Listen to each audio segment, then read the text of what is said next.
देखो, आपने वो दृश्य देखे होंगे, सबके आंखों में आंसू।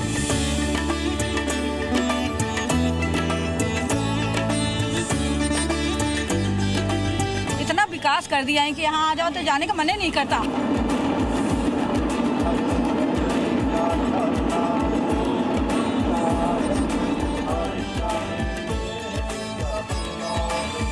विश्वनाथ धाम का ये पूरा नया परिसर एक भव्य भवन भर नहीं है, ये प्रतीक है हमारे भारत की सनातन संस्कृति।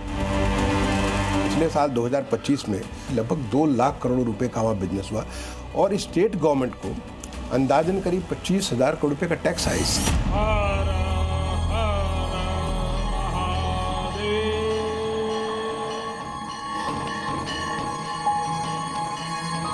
पहले हम 1,000 रुपये कमाते थे, अपना पर कमाते रोज के 4 से 5,000 रुपये।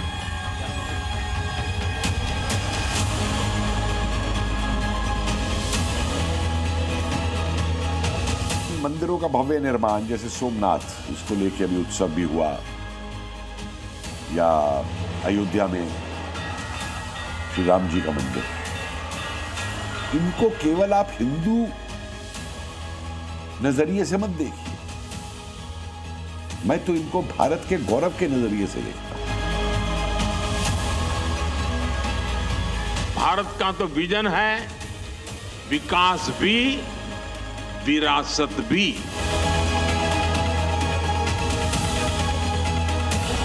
नया एक जो हमारे माननीय प्रधानमंत्री जी का एक उनका आह्वान है, विकास भी विरासत भी। यशस्वी प्रधानमंत्री भारत के जो उन्होंने स्वप्न देखा, महादेव की योजना से देखा, और जो महादेव की योजना है वह सफल कैसे हो सकती है।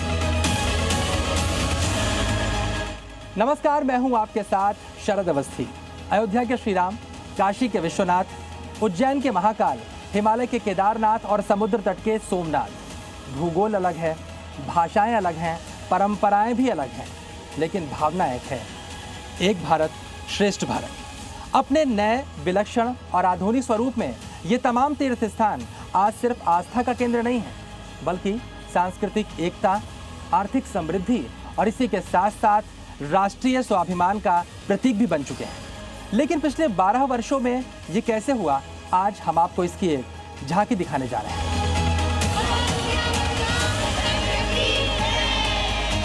अयोध्या, जिसकी पहचान ही इसलिए है क्योंकि यहाँ श्री राम का जन्म हुआ था। उनकी जन्मस्थली होने की प्रतिष्ठा क्या होती है और ये प्रतिष्ठा कितनी दूर तक फैली होती है, कोई अयोध्या से पूछे। तो मुझे लगता है कि भारत ही नहीं, दक्षिण एशियाई देशों में और जहाँ कहीं भी हिंदू संस्कृति है, हिंदू धर्म का प्रचार प्रसार है, वहाँ श्री राम आदर्श है। अब सोचिए, एक ऐसा शहर जो अपने महानायक के लिए जाना जाए और उसकी प्रतिष्ठा को कोई उसकी धरती से हटा दे, तो उस शहर में क्या रह जाएगा।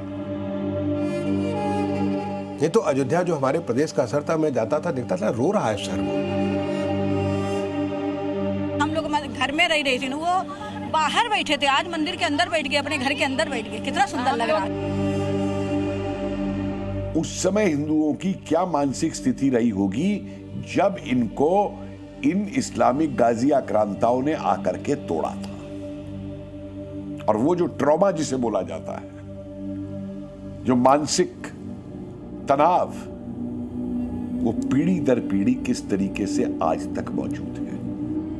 ये मानसिक तनाव राम भक्तों ने 500 वर्षों तक झेला और अयोध्या भी अपनी प्रतिष्ठा को खोकर सिसकती रही।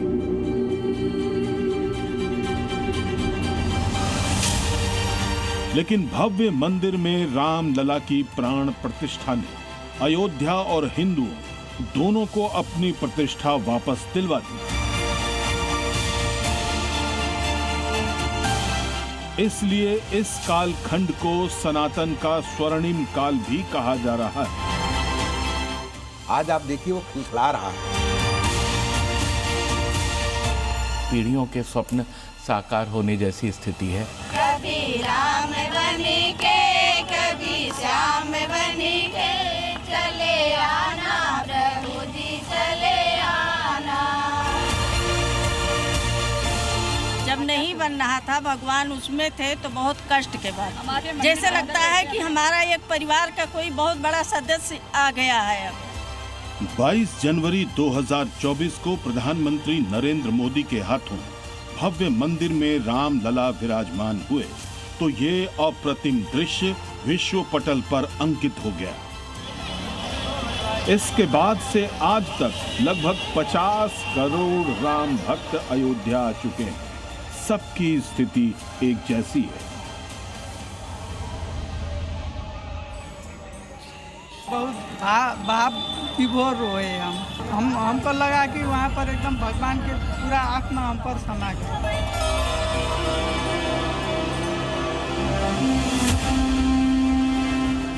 युगों पहले जब राम अयोध्या वापस लौटे तब दुनिया को राम नगरी ने दिवाली का त्योहार दिया था।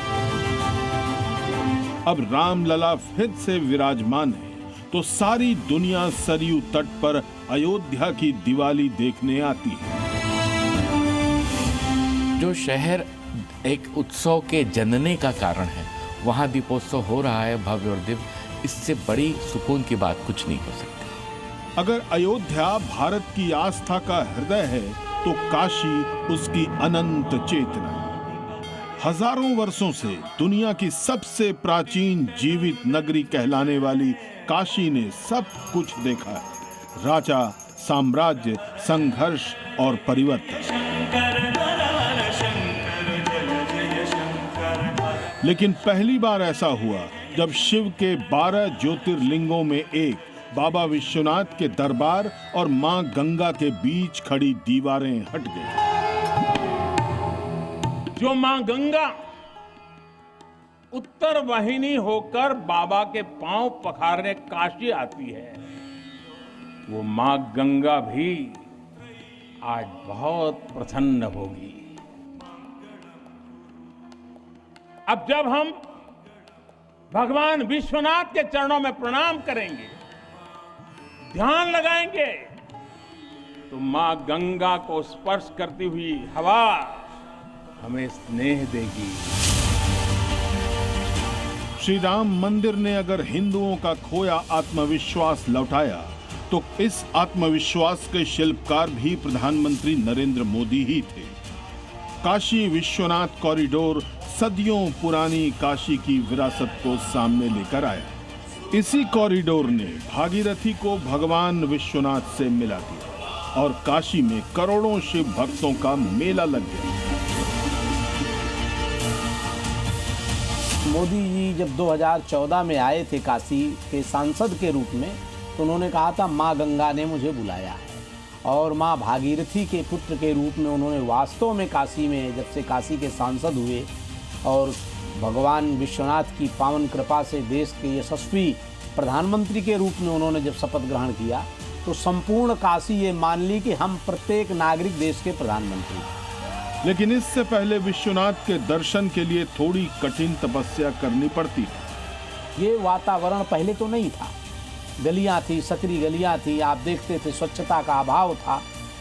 हालांकि काशी वाले कहते हैं आस्था किसी व्यवस्था की मोहताज नहीं होती। आस्थावान व्यक्ति की स्थितियां कई बार ऐसी होती हैं कि वह सुविधाओं के बगैर कहीं नहीं जा सकता। जो लोग पहले सुविधाओं के अभाव के कारण नहीं आ पाते थे, वृद्ध लोग, दिव्यांग लोग, वह भी आ पा रहे हैं।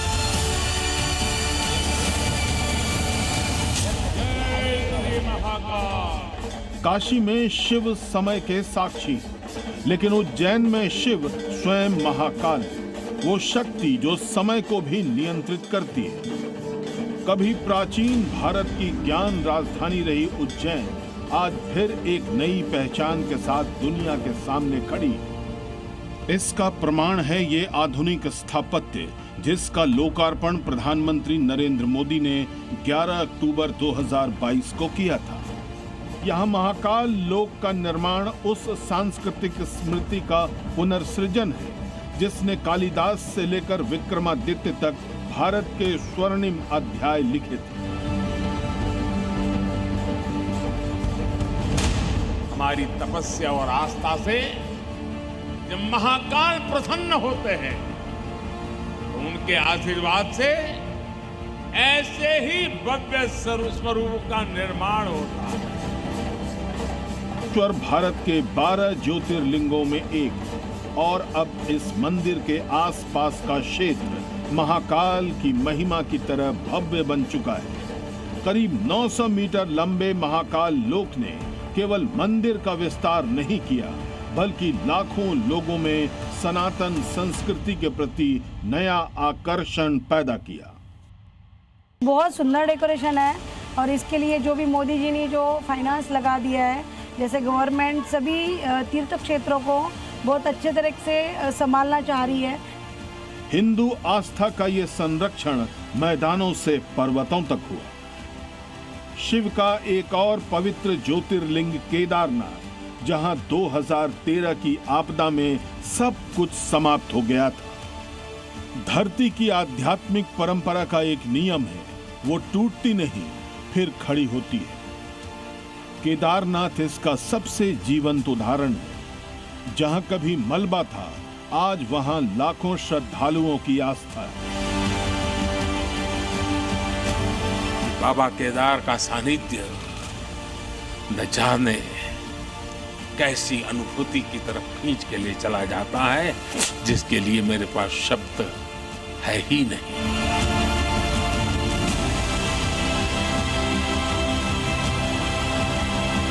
उनकी एक जो तस्वीर थी केदारनाथ की उस गुफा में जो वहाँ पे बैठे हुए, वो केदारनाथ को इतना महत्वपूर्ण लोगों ने, सब लोग जाकर उस गुफा को देखते हैं।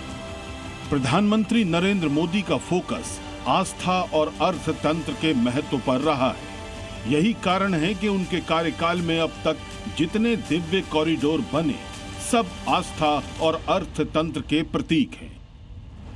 इसी कारण प्राचीन भारत की टेम्पल इकोनॉमी वाला फॉर्मूला आज अयोध्या, काशी, उज्जैन, सोमनाथ और केदारनाथ में कैसे काम कर रहा है। जी न्यूज ने खुद सड़कों पर निकलकर इसे समझने की कोशिश की।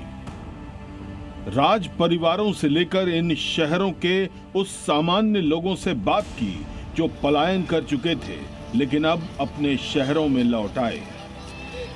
12 साल के अंदर शिव के 4 ज्योतिर्लिंग क्षेत्रों और श्री राम की जन्मस्थली की सिर्फ रंगत नहीं बदली, यहाँ रहने वाले की किस्मत बदल गई। पहले जो लैंड्स बहुत सस्ते हुआ करते थे, अभी लैंड्स के प्राइसेस बहुत ज़्यादा बढ़ गए हैं और जो भी यहाँ पे इन्वेस्टमेंट हो रहा है, हर चीज़ में सबके प्राइसेस बढ़ गए हैं।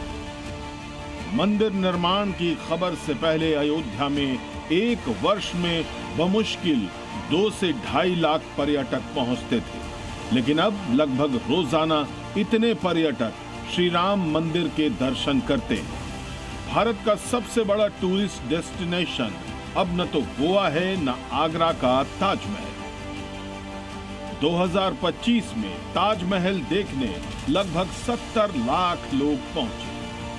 इसी वर्ष गोवा में 1 करोड़ 10 लाख टूरिस्ट आए, लेकिन उत्तर प्रदेश सरकार के मुताबिक 2025 में 45 से 50 करोड़ लोग श्री राम मंदिर का दर्शन करने अयोध्या पहुंचे।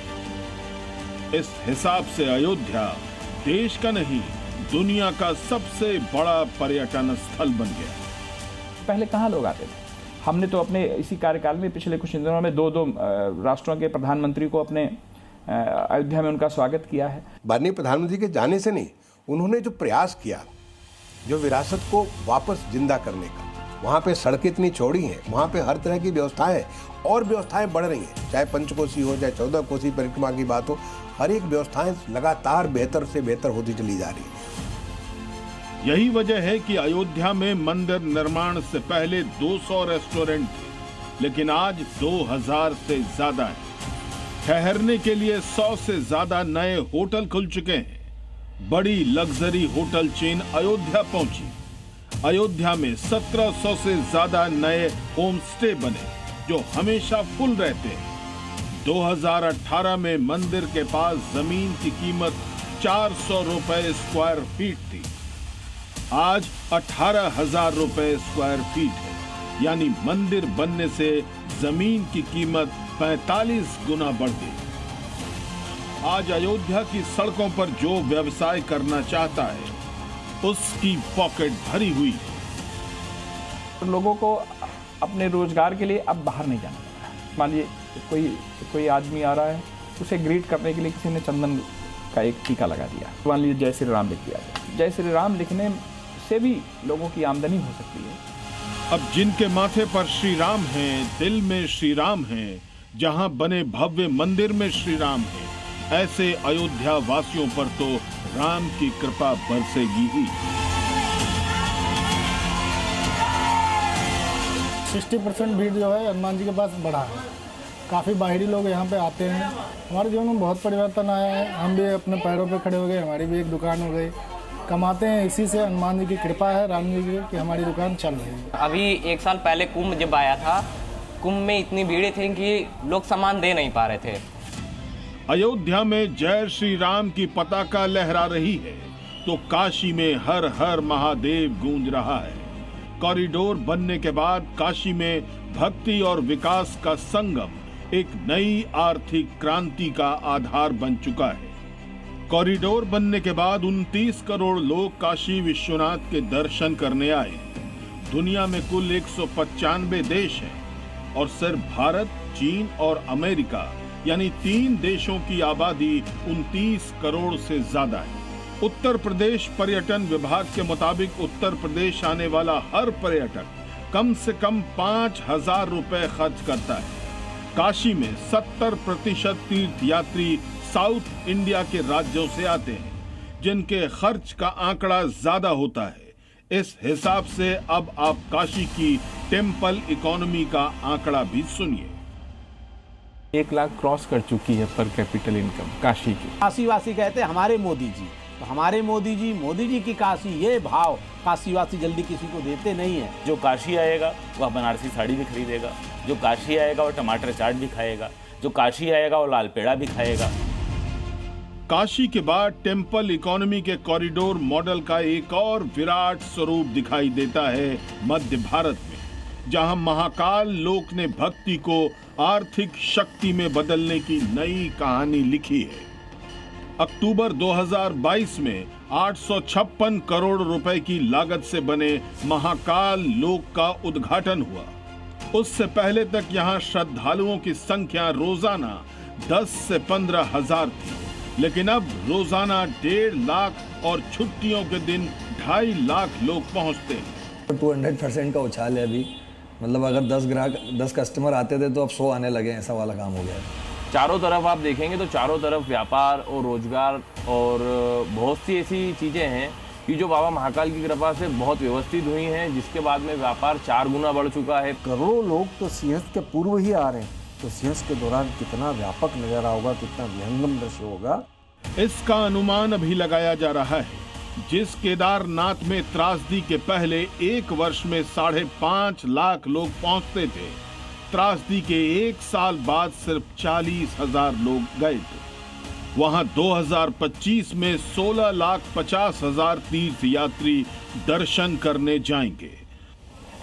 सोमनाथ के विकास कार्यों ने उसे अब भारत के टॉप 10 सबसे ज्यादा सर्च किए जाने वाला डेस्टिनेशन बना दिया है।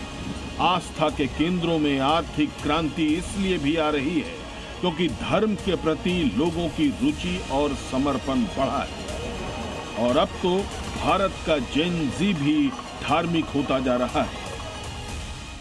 विगत 15 वर्षों के अंदर भारत के अंदर धर्म का पुनर्जागरण का दौर चल रहा है।